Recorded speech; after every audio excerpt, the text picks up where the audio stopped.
Agung ini lalu dia perintahkan kepada anggota, ya, dia perintahkan kepada anggota kaki berjalan ke kamar mandi apa semua. Nah itu dari perintah raja, itu raja hati. Sekarang kita ini berumur dengan dosa, satu lepas, satu titik hitam dosa kita berbuat, gelap mata hati. Tanpa kita sadari bagaimana kita harus menyelesaikan itu. Sedangkan Allah mengatakan, ala bidzikrillah tatma'innul qulub, bukanlah Allah. Tenang, mutlak tenang. Ya. Jadi harus kita cari seorang mursyid, artinya yang mampu menggiring diri kita ini, mentawajuhkan hati kita kepada Allah, supaya kita terdidik. Kalau orang-orang zaman dahulu kita lihat emak-emak kita waktu kita pergi bersulut, di sana ada mursyid yang membimbing kita punya hati, berpikir kita banyak. Dan ini dituntut makan kita pun sedikit, ini kadang-kadang makan gak ada habis kita. Udah tuh kan banyak pada porsinya, banyak pada harganya. Kalau kita ikuti Rasul, buang aja makanan. Ya, kalau nggak tepung syair sama keju, tepung syair sama daging atau sama susu. Ini banyak macam. Makanya makanan kita sudah banyak terkontaminasi dengan zat-zat yang haram. Aku dari orang menurut syubhat, tidak jelas halal dan haramnya. Makanya itu sangat berat kita menjaganya. Konon lagi kalau seandainya kita sudah dapat kedudukan sementara hati kita masih nafsunya nafsu Allah, sifat daripada nafsu Allah ini mau banyak, mau bagus, mau yang baik, mau yang indah, mau yang besar, mau yang pokoknya yang semua. Kadang ada pada satu hari datang sama kita, kata hati kita, kita nggak mau pergi hari ini. Tapi di dalam program kita hari ini sangat penting harus keluar. Dan itu dilawan mudah perasaan hati kecil kita itu tadi.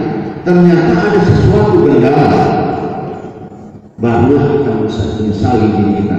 Masya Allah, hati-hati memang berat kali untuk pergi. Nah, nih, ibu ya, nggak usah cakap dulu, dengar dulu. Sebentar aja sedikit ini, supaya pas nanti. Ini mana yang kira-kira ada yang mau bertanya, nanti saya kasih waktu bertanya. Ya. Jadi hati kita ini nggak bisa terperbaiki. Andai kata ini tidak kita perbaiki, dan itu tadi seandainya terjadi segala sesuatu, ini apa kata kita? Aku ini menyesal. Tadi aku sudah berangkat, mau berangkat, hati kecilku bilang jangan. Ini namanya sudah nafsu yang kedua, nafsu lawamah. Lawamah itu artinya mencela dirinya sendiri. Ada enggak ya? Ibu, bapak, ada? Terkadang kita ada sesuatu tapi hati kecil kita ini enggak mau baik, tapi kita jalannya lah, ternyata ada sesuatu yang tak beres. Ada. Ini perubahan nafsu. Kemudian dari nafsu lawamah yang mencela. Kalau kita banyak, kita isi hati kita, zikir kita dengan zikir darajat namanya, bukan zikir hasanah. Karena zikir itu ada dua, zikir hasanah dan zikir darajat. Kita isi dengan zikir darajat. Zikir darajat itu untuk mengangkatkan derajat kita kepada Allah. Nah, bergerak dari nafsu lawamah itu menjadi nafsu yang ketiga, namanya nafsu mulhimah. Nafsu mulhimah ini senantiasa dan dominan para malaikat itu membisik di dalam hati kita untuk menyuruh yang baik. Kalau tak baik, itu dia bilang di dalam hati kita, jangan. Dan kita itu kalau sudah dominan seperti itu, berzikir banyak, hati kita tuntut dia, mau dia mengikuti apa kata para mereka. Nah, selangkah lagi sampai kepada derajat nafsu mutmainnah. Kayak mana nih ciri-cirinya nafsu mutmainnah? Datang yang ta'inah, dia mengatakan ta'inah dari Allah, mudah, ya. Datang yang enak, dia pandang itu enak itu dari Allah. Kalau dia menggunakannya sesuatu ini, ya, berharga. Musuh ada gunanya sama kita, Pak. Bapak, Ibu, musuhnya ada gunanya sama kita, Pak. Coba. Ada apa? Ada. Kenapa? Musuh ini diciptakan Allah. Inna syaitan lakum aduwwun mubin. Sesungguhnya syaitan itu musuh kamu ternyata. Kalau enggak ada manfaat sama kita, kok dijadikan Allah? Manfaatnya apa? Musuh ini senantiasa mencari kelemahan kita, mencari di mana kelemahan kita, di mana kesulitan kita yang mau ditekan sama kita. Maka justru karena itu, apapun segala sesuatu berhitung sama Allah dengan bacaan Bismillahirrahmanirrahim, dengan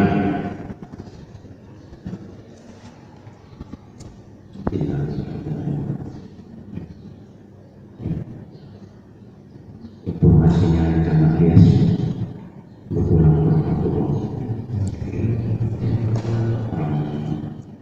kita juga ramai. Jadi supaya kita paham bahwa kita jaga zahir, tetapi kalau kita berdoa kepada Allah, ya Allah, baguskan zahir itu dan lebih bagus tentang batin. Agar apa? Selamat. Kita hidupnya sebentar saja. Apalagi zaman-zaman COVID ini, begitu segar-segar kalau kita dengar udah innalillahi. Ini baru saja karena innalillahi wa inna ilaihi raji'un. Jadi apapun tak ada kita ini sekarang yang diberikan Allah sehat bagus semuanya, kita berangkat dasar, kita jadi ini ditanya Allah Subhanallatus aluna yawma idzin 'anil na'im. Kemudian kamu itu akan bertanya tentang nikmat-nikmat yang diberikan kepada kamu. Nikmat zahir, nikmat batin itu akan ditanya. Mak-mak banyak orang yang nyimpan baju, ditanya Allah, mungkin dipanjang umur baju dengan umur kita untuk mendapatkan itu hasil sama kita. Bajunya sudah makan, ya, karena barang ini ujungnya itu, kalau kita nanti barang ini berebut ahli waris. Kalau yang kita hidup, kita makan, udah hanya kotoran. Sedikit sekali manfaatnya barangkali kalau ada yang bersaling menjadi darah kita. Jadi apa yang bisa menolong kita?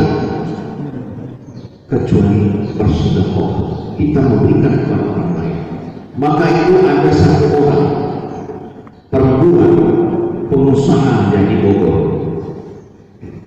kawan-kawannya banyak, tapi setiap hari Jumat dia memberikan sedekah yang banyak. Setiap hari Jumat dia memberikan kenduri, dia memberikan ke masjid, anak yatim, fakir, miskin, ya, menasah, roh.